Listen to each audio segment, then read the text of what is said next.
Insane, you make me crazy, insane, that's how I feel, insane, you make me crazy, insane, that's how I feel. Hey guys, and welcome to episode 3 of Dysfunction Junction. Thanks so much for coming back. Thank you for, giving me another chance. I've realized that this whole podcast thing is not as, easy as I would think it is. I talk to myself all the time, but for some reason I plug the mic in and I go to talk and it's like I freeze. Everything that I wanted to talk about goes right out the window.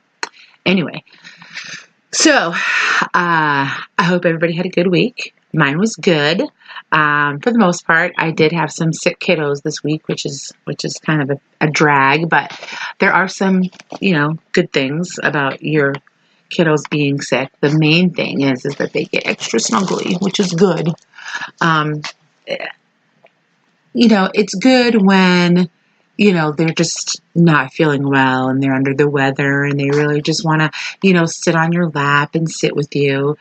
Not so good when they're, actually vomiting. That's terrible. But they weren't that kind of sick. They were just really snuggly, which is good when I get to, stay home in my PJs and catch up on my Jerry Springer. Don't judge, okay? I watch Jerry Springer for the same reason that you're listening to this podcast, and that's to feel better about yourself. Anyway, the bad side to them being sick and wanting to be snuggly is that you can't do anything but sit. You can't get anything to eat, you can't take a shower, you can't brush your teeth, you can't go pee. So I spent many times going pee with a baby on my lap. And don't act like you haven't peed with a kid on your lap at any time during your parenting years. Because if you're saying that you haven't, you're a liar. We've all done it. So other than that, it was good. Oh, one other thing. My dog was sick too. And she was, pukey. And what happened is she threw up in the middle of the night. So I got up. I just happened to get up because I had to go to the bathroom. And just by chance, my hand touched my pants. And I noticed it was wet. And I'm like, oh. And I thought for sure maybe one of the kids, because both of our little kids, sleep with us. Caden's 4 and Brody's 2, almost 3. He'll be 3 in March. That's another story altogether that I will touch at some point. But both of the little ones still sleep with us. And so once I realized that the dog had thrown up. Now, my dog, we have 2 dogs. I have a chocolate lab and I have my little tiny chihuahua. And it was my chihuahua that was sick. Now, she's maybe 2-3 pounds tops. We've actually tried to weigh her. And I can't even get the scale to get her weight. I can't even get it to say that she weighs anything. So she's a tiny little thing. And so when she threw up, it was just a tiny thing, but because she threw up in the middle of the night when we were all sleeping, I had rolled over, I had kind of made a mess. And so when I realized she had gotten sick, I came in the bedroom and I was trying to be very considerate of the people that were, still asleep. And I came in, I was using my phone. I was highlighting, where she had gotten sick. I changed myself. I cleaned up as best I could. And TBH, all I did was just get a, dirty towel out of the, dirty clothes and lay it on the bed. I figured I'll just clean it in the morning. Like I said, she's just a little dog. It wasn't a big deal. But my husband during the whole thing did, lean over, roll over, and what's going on? I said, the dog threw up. I'm cleaning it. Don't worry. Go back to sleep. So he kind of, oh, that sucks. And kind of rolled over and went back to sleep. Well, a little bit after that, she threw up again. But this time she threw up on him and he freaked out. Me, I was nice and calm. I didn't raise my voice. I didn't turn the lights on. I didn't make a big deal. Him, he jumps off the bed, son of a bleep and blah, blah, blah. He goes, the freaking dog threw up on me. He throws the light on. He's, taking his clothes off. Now, keep in mind, the babies are still sleeping. And he's literally, the boys are asleep. He's taking the sheets off the bed in the middle of the night. I'm like, what the heck? I like how, it's not a big deal. Oh, it just sucks when the dog throws up on me, but the dog throws up on you and it's like the end of the world. You gotta burn the sheets now. Jeez, ridiculous. Anyway, I did want to talk about this YouTube challenge that's going on. Now, if you have teenage kids or middle school kids, tweens, or whatever, I mean, even my two little guys watch YouTube videos, but there's a YouTube challenge going around, the Tide Pod challenge, where I guess you eat these Tide Pods. I'm not really sure if you're supposed to, eat them in a short amount of time or just let them dissolve in your mouth. I don't know. Either way, it's stupid. I'm just glad that we can't afford Tide Pods, because I'm sure at some point one of my kids would have tried this. Excuse me. I remember when the cinnamon challenge was going around. I can't tell you how many times that we came home and there'd be cinnamon freaking everywhere. I'm talking like clouds of brown smoke. There'd be cinnamon in places where there shouldn't be, like in the curtain above the sink in the bathroom. Not the sink. The curtain above the window in the bathroom. There'd be cinnamon on the floor by the toilet. There'd be just cinnamon everywhere. The only good thing about that challenge was that every time we vacuumed, the house smelled like Christmas. It was wonderful. Even though, to be quite frankly, I can't stand the cinnamon that they have, the cinnamon pine cones they have at the stores at Christmas time, that I can't stand. But the little bit of cinnamon that you would say sprinkle on your hot chocolate or your cookies or whatever, that was nice. But it got me to thinking about all the, stupid little pranks or they weren't challenges really. They were more pranks than anything else, or, what's the word I'm looking for? Not old wives' tales, but I can't think of the word. It'll come to me. But it got me thinking about the things that we used to do as a kid. And a couple of them I remember. Also, these kids who are eating this soap obviously did not grow up in the 70s, because my mother used to wash my mouth out with soap all the time. And I've considered doing it to my 4-year-old because he swears like a sailor, but I haven't done it yet. I try to get really slick and be like, oh my God, I love soap. I wonder if they come in different flavors of different brands. My mom was like, oh yeah? All right, here, eat some more. It didn't work. But a couple of the things that I thought of was, I remember that my Uncle Joe used to, actually, well, I wouldn't say used to, like he did it a bunch of times. You only do it once. I mean, I wasn't that stupid, but he got me to stick my tongue on a 9-volt battery, which in turn led me to make my younger siblings do it as well. Funnier when you're doing it to somebody else than when it's being done to you. Not cool. I actually had somebody tell me the other day when we were talking about it,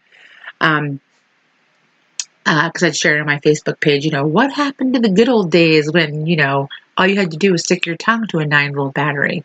And the gentleman said to me, I like how it makes my tongue feel when I put my, tongue on the battery. He goes, it makes the food taste good. It actually tastes good. I'm like, oh yeah, okay. Stay away from me. What else? Oh, so then I also remember that same uncle who made me put my tongue to a 9-volt battery also was the one who convinced me to chew on tinfoil, and that wasn't a good experience either. But as we got older, some of the things that we used to try got a little bit, legend. That's what I was thinking of. It was more of the legends that urban legend. That's the word I'm thinking of. The urban legends that we were told when we were kids. I'll get back to that, but I just had to say, it popped in my head. You'll get used to my ADD little bursts of knowledge. Anyway, I also remember as a teenager. Now, when I was a teenager, between 85 and 89, we lived in Germany, and my dad was in the Air Force. And we were bored as heck. We had nothing to do. Okay? It wasn't like we could go to the mall or go to the arcade. We had nothing to do. We were stuck on this military base with just our own thoughts and devices. So, of course, we, at that time, let me start over. My mind's racing faster than my mouth wants to talk. At that time, that's when, we were experimenting, like trying cigarettes or trying alcohol for the first time. So what we did was, if we couldn't sneak cigarettes from our parents, is we would roll up the actual tin foil. It wasn't really tin foil, but it was the little foil that you wrapped your gum in, and we would roll that up and smoke it. And the best one was the one that came in the cinnamon, because you could actually taste like cinnamon. Oh, here we go with the cinnamon again. So that was actually kind of fun. I can't believe it, but it was something we did. Also, we snorted Sweet and Low. Don't do salt. Salt's bad. Does not taste as good as Sweet and Low. But actually, you could taste the sweetness of the Sweet and Low. It would actually, kind of, have contests to see who could do the most packets. After a while, it just made you feel sick and kind of aggravated your nose. But I would really hope that my kids wouldn't do something like that. I don't know. They swallow the cinnamon. I really hope they don't listen to this. Oh, anyway. So I can't really think of anything else too drastic that... Oh, and the very last thing. The very, very last thing. No, two things. So I'll save the best one for last. Another thing that we used to do is, if you stand... This would be a really cool challenge. If you used to stand in the doorway and put your hands on the inside of the doorway and push out as hard as you could. And what happened is, when you came out of the doorway, your arms would actually raise in the air. That one was really cool. And then the final one was, like I said, we were living in Germany. We were left to our own devices, okay? And there was 5 of us. I was the oldest. There were 7 years between me and my 2 brothers, and there was 2 years between them and my 2 sisters. Now, I would babysit them a lot. My parents trusted me way too much. How all of us are even still alive, I have no idea. But, of course, as soon as your parents leave, you do all the crap that you're not supposed to be doing when they're home. But one of the things that my brother convinced me to do was, he said that he was told that if you crossed your arms and held your breath at the same time and then have somebody lift you, that you would actually pass out. So I'm like, there's no way this is going to happen. Let's do it. So sure enough, my brother held his breath. He put his arms over his chest, and I lifted him up. And when I did that, I kid you not, snot shot out of his nose, and the kid passed out. And of course, I dropped him straight on the floor, and all of us bolted. My brother was on the floor for like 60 seconds all by himself. We thought we killed him. I really thought for half a second that I need to pack my crap and get the heck out of here, because my parents are going to kill me. But thank God we went back in there, and he was fine. He went on. He's a captain in the military now. He's a rock star. But yeah, that was scared the crap out of me. Oh my God. So, The one urban legend that I'm sure, I know there's a lot of urban legends out there, but the one that I remember the most, and I will put the website for this in the show notes because I actually looked it up, as remember the Mikey kid from the Life cereal commercials? Give it to Mikey, he'll eat anything. And there was the urban legend that he actually drank soda while eating Pop Rocks, and his stomach exploded. And of course, we tried that too. I have lived to tell about it. Nobody's stomach exploded. Nothing, drastic happened. Actually, little Mikey is still alive. And if you click that link on the show notes, you'll be able to see that commercial. It was super cute. He was so, so cute. Actually, he reminds me of my little guy, Brody. Another thing that I wanted to tell you, I was going to update you guys on. I'm not sure if I said this in my last podcast,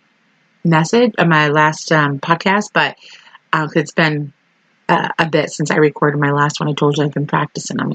I've been, some of them were not so good. And maybe at some point I'll make it if my show is sick. I don't know if you can hear it, but my daughter is yelling at the top of her lungs. Hopefully you can't hear this. There's my dog. That's Daisy. She's barking because my husband is getting after my daughter. What is it that they don't want to talk to you all night? I mean, she's been home. She had dinner. She, was in her room doing her homework, whatever it is she does in there. Didn't come out, didn't talk to me. And the minute that she's supposed to go to bed, now she wants to talk. She wants to snuggle. She wants to talk about her day. She wants a drink. She wants to do this. She wants to do that. Other than that, she doesn't talk to me at all. Anyway, this is the same daughter that we were talking about last time with the Instagram, and how, her little friend there was, hold on one second. I got to put this on pause. Hold on 1 minute. Okay. The daughter is officially dead. She is silent now. We can move on with this podcast. What was I saying? Oh, so this is the daughter. This is the little girl. She's my only one. Thank God. She's my only daughter I have 4 boys. And I would take 15 boys over one girl any day. I love her to death. I know one day she's going to be my best friend. But right now, I want to string her up by her heels and smack her around a little bit. I ended up having to call this mother. I'm not sure. I'll give you a little quick recap, just in case, people have forgotten, or maybe you're catching this episode, you didn't listen to the first 2, but, my daughter had an Instagram. She's wanted social media forever.